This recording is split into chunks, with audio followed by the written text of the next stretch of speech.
E se eu te dissesse que hoje o que mais tem se propagado são ideias falando sobre empoderamento, independência da mulher, mas que elas fazem justamente ao contrário. Muitas dessas ideias fazem a gente se afastar da nossa feminilidade, nos tornar mulheres sobrecarregadas, incompreendidas emocionalmente e extremamente mal-humoradas. Essas ideias fazem a gente tomar atitudes erradas no nosso dia a dia e eu mesmo já cometi muitos desses erros e hoje eu separei alguns aqui para compartilhar com você. Se você não me conhece, o meu nome é Juliana Magalhães e por aqui eu falo sobre feminilidade, beleza modesta e relacionamentos. Se você gosta de algum desses assuntos ou todos, pode ter certeza que você está no canal certo. E o primeiro erro é não validar as nossas próprias emoções. Depois dessa glamorização de mulher produtiva o tempo inteiro, que está sempre ocupada, a gente acaba nem parando para pensar em como a gente está se sentindo. E o incrível é que muitas vezes a gente espera compreensão do outro, mas nem a gente mesmo para pensar nos nossos próprios sentimentos. Agora eu vou te falar uma atitude prática que eu mesma tenho feito para poder lidar com os meus sentimentos e também pode te ajudar, que é você pegar papel e caneta e anotar,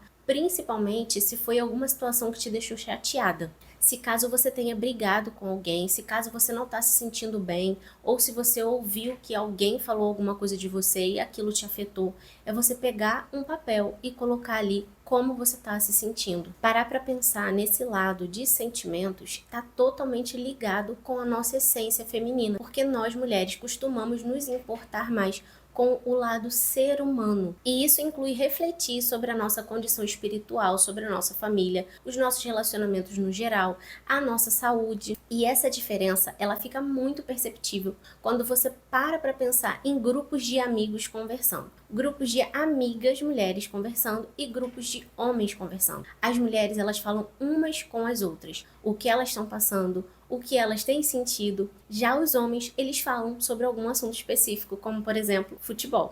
Outro erro é a comunicação de forma agressiva, porque ultimamente a gente tem ouvido muito falar sobre um assunto que realmente é muito importante, que é saber se posicionar, falar a sua opinião sobre os assuntos. Mas o que eu tenho visto é que tem muitas mulheres fazendo isso de forma agressiva. Eu mesma achava que para ser ouvida eu precisava me impor, por assim dizer, de uma forma até abusiva, e isso não tem bons resultados. A comunicação, ela faz toda a diferença nos nossos relacionamentos. Quando a gente chega para o outro, apontando o dedo, falando você não está fazendo isso, aquilo, você está errado, não é assim que se faz. Na verdade, o que você faz com essa pessoa é armar ela, é deixar ela na defensiva. E para se defender de fato, o que o outro faz? Te ataca de volta. Ninguém chega a lugar nenhum, nem você melhora porque você se sente agredida ali com as palavras, com o jeito que a pessoa falou, assim como você também chegou agredindo com palavras. Mas se a gente quer ser ouvida e entendida de verdade, a gente precisa usar uma outra estratégia. Principalmente com os homens que já têm essa tendência de serem mais protetores, principalmente com quem está indefeso. Eu já estou preparando um vídeo falando sobre a comunicação respeitosa e não violenta. Mas enquanto isso, eu vou te dar uma frase pronta para você adaptar para qualquer situação. Se eu fosse você, já pegava aí o papel, a caneta, para você poder anotar e testar como que ela vai refletir aí no teu relacionamento também. Você vai começar no dia tal, no dia que aconteceu tal coisa. E por que eu tô falando assim, no dia? Para justamente você não tentar resolver no mesmo dia. Lembra do que eu falei no erro anterior? Que é a gente nem parar para pensar nos nossos sentimentos? Muitas vezes, quando acontece alguma coisa que incomoda a gente, que irrita, que estressa, a gente quer resolver ali na hora. Mas se você chegar na hora para resolver, os nervos vão estar aqui, ó, à flor da pele, e você não vai conseguir se comunicar de uma forma respeitosa. E aí vai voltar para o ciclo lá de não ser ouvida, de ser atacada de volta. Então não vai funcionar. Se aconteceu alguma coisa, faz primeiro você essa reflexão do que aconteceu e por que você ficou tão chateada. Aí sim você começa a frase. Voltando lá, no dia tal, eu não gostei quando. Aí você vai falar o que a outra pessoa fez, mas você vai se esforçar para não ser agressiva. Tenta ser assim o mais tranquila possível. Quando você falou tal coisa, você não vai falar, quando você chegou falando assim, não sei o que. Não. calma. Tenta passar tranquilidade, mulher, estamos mudando. Estamos sendo uma mulher mais tranquila. Então, você vai tentar passar de uma forma assim, como se fosse uma outra pessoa que passou por aquela situação e tá contando aquilo dali. Você não vai colocar as suas emoções. Calma que esse momento vai chegar. Continuando lá. No dia tal, quando você falou ou fez tal coisa, eu me senti.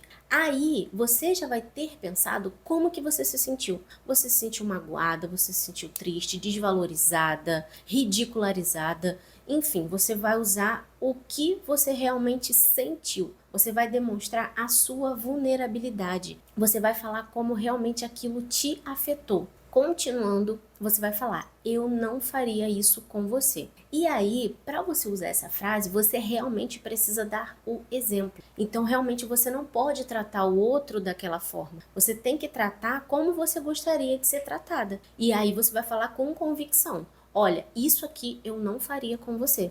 E eu gostaria que você não fizesse de novo. Eu gostaria que isso não se repetisse. Essa é a frase. Ela fica aí, ai, não pode ser tão fácil assim, Juliana, você tá falando bobeira, você tá querendo me enrolar, falando que essa frase pronta aí vai ter resultado. Duvida, testa, volta aqui e me conta, eu vou ficar muito feliz de saber. E o que pode acontecer provavelmente é que se você é uma pessoa que já chega apontando o dedo, você já tem esse costume de ser agressiva para se posicionar, é bem possível que o seu namorado, o seu marido, ele fique até quieto. Porque ele vai falar assim, gente, o que aconteceu com essa mulher? O que tá acontecendo? Por que ela tá falando desse jeito? Mas você não vai ter magoado ele. Muito pelo contrário, você vai ter se mostrado vulnerável, se mostrado magoada. E se o seu marido tiver, o seu marido ou o seu namorado, ele tiver essa tendência, essa essência masculina de protetor, ele com certeza vai querer mudar para não te magoar de novo. Outro erro é achar que dá conta de tudo. Não sei se você reparou na capa, essa Mulher Maravilha.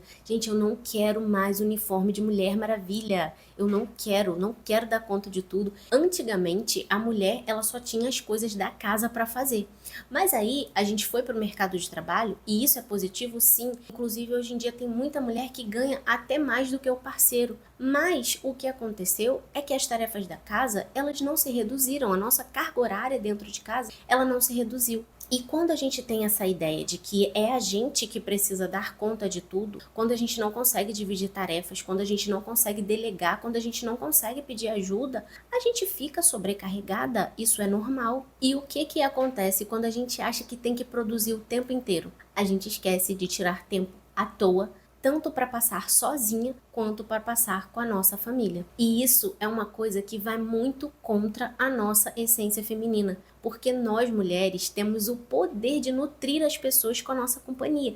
Esse sim é o nosso superpoder. Agora esse poder de mulher, de dar conta de tudo, de fazer tudo sozinho, esse eu nem quero. Para você entender melhor, eu vou te dar um exemplo, que é da gestação e da amamentação. Sendo bem didática, nós mulheres recebemos lá uma sementinha, a gente começa a gerar uma vida e nem sabe. O simples fato de sermos mulheres já nos dá essa capacidade. E aí, quando o bebê nasce, o nosso corpo entende que aquele bebê precisa ser nutrido. E o que ele faz? Ele começa a produzir o leite materno. E quando você está amamentando, o que você precisa fazer? Ter paciência de ficar com o bebê no colo, com aquele pacotinho de nada, só esperando ele encher o buchinho dele e pegar no sono. Então nós mulheres, nós temos esse poder. A nossa companhia, o fato de sermos mulheres, já nutre as outras pessoas com a nossa delicadeza, com a nossa empatia.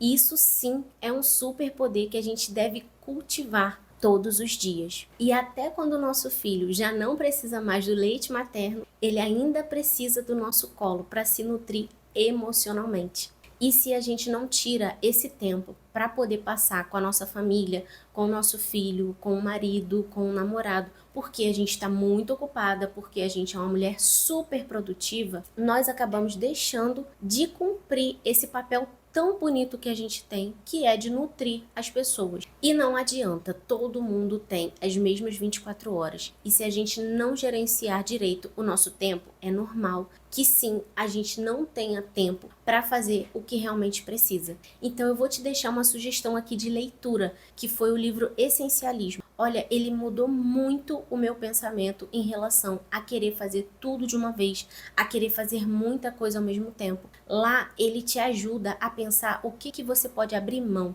o que você pode deixar de fazer. E desde então eu tenho conseguido me organizar muito melhor. Não foi só esse livro, mais pra frente eu vou falar um pouco mais sobre esse assunto, mas esse livro foi com certeza fundamental para virar algumas chavinhas na minha cabeça que eu estava precisando. Eu tenho certeza que essa leitura vai te ajudar, aí eu tô deixando o link aqui embaixo de onde eu comprei. Outro erro que tem tudo a ver com a falta de tempo é parar de se cuidar, seja por falta de tempo ou também por falta de dinheiro, para tentar economizar, deixar de fazer o básico, que é nos embelezar, vamos dizer assim. Na natureza humana, a mulher, ela contradiz a lógica biológica, porque em todo o reino animal, sempre da espécie, o mais bonito é o homem. Mas nós mulheres não seguimos essa lógica. Além de já nascermos mais bonitas que os homens, nós também temos o poder de potencializar a nossa beleza, que é por meio do autocuidado. Eu sei que muitas vezes, por a gente ter muita coisa para fazer, acaba achando que é uma coisa que dá para pular, que é uma coisa desnecessária. Mas eu ouso dizer que isso vai até contra a nossa biologia, porque nós mulheres já nascemos assim, nos cuidando. Pode reparar uma menininha, quando começa a ver a mãe ali passando batom, arrumando o cabelo, ela já começa ali a também querer se embelezar. E os homens não, os pensamentos são diferentes, as prioridades são diferentes, e isso é muito bom. E eu não quero te dizer que você precisa fazer isso de uma forma exagerada, que você precisa também se tornar escrava da beleza com todos os produtos de skincare que todo mundo tá falando por aí. Não é isso, mas é sim você fazer o básico, se arrumar de manhã, trocar de roupa, colocar uma roupa boa o suficiente para você atender o portão sem vergonha, arrumar o seu cabelo, tá com o seu dente escovado. Maquiagem é uma coisa que algumas pessoas fazem sentido, para outras não, então fica ali numa questão opcional, mas ter aquele cuidado básico de estar sempre cheirosa, de um banho tomado, isso faz diferença. E principalmente esse autocuidado, ele nos ajuda a cuidar dos outros também. Porque quando a gente cuida da gente, a gente está mostrando que tem a capacidade de cuidar de outras pessoas. Agora, quando a gente não pode cuidar nem da gente mesma, como que a gente quer abraçar o mundo, cuidar da nossa família, cuidar das outras pessoas, dos amigos? Como que a gente vai fazer isso? É aquela história da máscara de oxigênio do avião. Primeiro coloca em você, para depois você ajudar os outros. Eu sempre fui muito vaidosa. Eu confesso que quando o Arthur, meu filho, nasceu, eu realmente deixei isso um pouco de lado, porque são questão de prioridades, né? Na época eu tava querendo era dormir, porque é uma fase cansativa, né? Mas agora eu tenho voltado a me olhar e fazer, como eu falei, os cuidados básicos. Cuidar do meu cabelo, tá com o cabelo sempre hidratado. Eu tenho hidratado a minha unha, por mais que ela não esteja pintada, ela tá sempre hidratada. Eu não retiro as minhas cutículas, eu só preciso empurrar porque minha mão tá sempre com creme, tá sempre com um produtinho caseiro que eu também fiz, que eu posso até falar disso em outro vídeo. Nem tava pretendendo tocar nesse assunto aqui, mas acabou saindo. E como eu quero também abordar o assunto de beleza aqui, eu posso trazer assim alguns truques que eu uso para não gastar exageradamente, porque eu sei que a gente tem prioridades na vida, mas sim a gente consegue se cuidar fazendo o básico. Se você tem interesse em saber sobre esse assunto, eu vou te dar uma sugestão, porque o que acontece? Hoje em dia, o YouTube tem muita gente criando conteúdo, então às vezes a gente vê o vídeo de alguém, mas se a gente não interage com aquele vídeo, o YouTube entende que a gente não quer ver nada mais daquela pessoa, porque ele quer muito que as pessoas continuem na plataforma. Então quando a gente vê um vídeo e a gente não interage de nenhuma forma, ele entende, esse vídeo não foi bom para aquela pessoa, ela não vai assistir nenhum outro conteúdo daquela pessoa de novo e não recomenda mais. Aí eu vou dar uma sugestão de sempre deixar um coraçãozinho aqui embaixo, porque além de me ajudar com o vídeo, o YouTube também vai entender que você está gostando desse conteúdo e vai te mostrar os próximos. Outro erro é querer ser independente a todo custo e não saber aceitar ajuda. Hoje em dia tá parecendo até que é uma ofensa uma mulher reconhecer que precisa da ajuda de outras pessoas, principalmente se for do namorado, do marido. Parece que receber se tornou sinal de fraqueza, e isso é a maior mentira que existe, porque a pessoa mais sábia que já pisou nessa terra aqui foi Jesus, e ele falou que a gente precisa ser como crianças. E uma criança, ela não é só dependente das outras pessoas em sentido físico, para se alimentar, para beber, para se vestir, mas até em sentido emocional, como a gente falou. É uma criança cair, o que ela procura? O colo da mãe. Então, até em sentido emocional, para se autorregular, a criança reconhece que ela precisa da ajuda de um adulto. E parece que depois que a gente atinge a idade adulta, a gente tem que ignorar totalmente essa parte e se tornar totalmente independente. A gente não pode chorar na frente de ninguém, a gente não pode falar sobre os nossos sentimentos, a gente não pode aceitar ajuda, a gente não pode aceitar um elogio. Misericórdia! Mas ter consciência das nossas fraquezas é o que justamente nos torna fortes, porque a gente não vai usar toda a nossa força, todo o nosso tempo para tentar ficar dando conta de tudo. Muito pelo contrário, a gente vai reconhecer a nossa limitação e pedir ajuda. E uma coisa que a gente precisa reconhecer quando a gente pede ajuda é que a outra pessoa ela também tem o jeito dela de fazer as coisas. Porque muitas vezes eu falo por experiência própria, sabe? Que eu conheço uma pessoa que é assim, que acha que só o jeito dela que tá bom. Sabe, às vezes a gente tem o nosso jeitinho ali de limpar alguma coisa, de fazer alguma coisa, e o outro não. Por que ao invés da gente chegar apontando o dedo, mas é melhor nem pedir, porque nunca faz do jeito que eu peço. Porque não sei o quê. Misericórdia, a pessoa nunca mais vai querer fazer.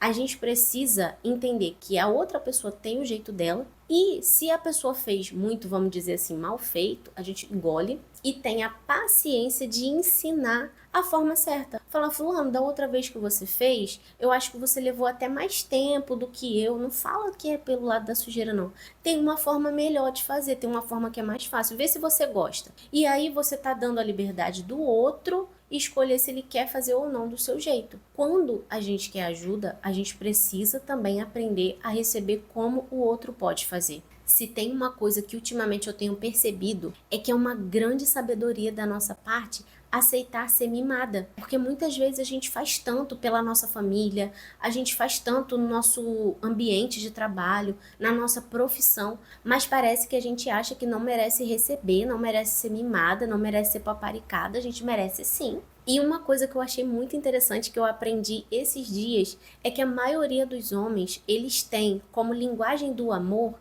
atos de serviço, ou seja, serem prestativos. Quanto mais eles fazem por uma pessoa, mais eles estão demonstrando o amor deles. E quando a gente ignora alguma coisa que um homem quer fazer pela gente, é da mesma forma invertendo a situação como se ele estivesse ignorando um gesto de carinho nosso. Imagina se você chega perto do seu marido e você vai passar a mão nele, vai fazer um cafuné, vai fazer alguma coisa ali e ele fala, não, não faz não. Imagina como você ia se sentir. Da mesma forma, eles se sentem quando oferecem ajuda e a gente não recebe. E atitudes assim podem acabar desmotivando ele de querer fazer outras coisas por você. E inclusive esse vai ser o assunto do próximo vídeo, como você não desmotivar o seu parceiro. Se ele já estiver disponível, eu vou deixar ele aqui do lado. Se não, se inscreve para não perder. Obrigada por ter assistido, um beijo e tchau!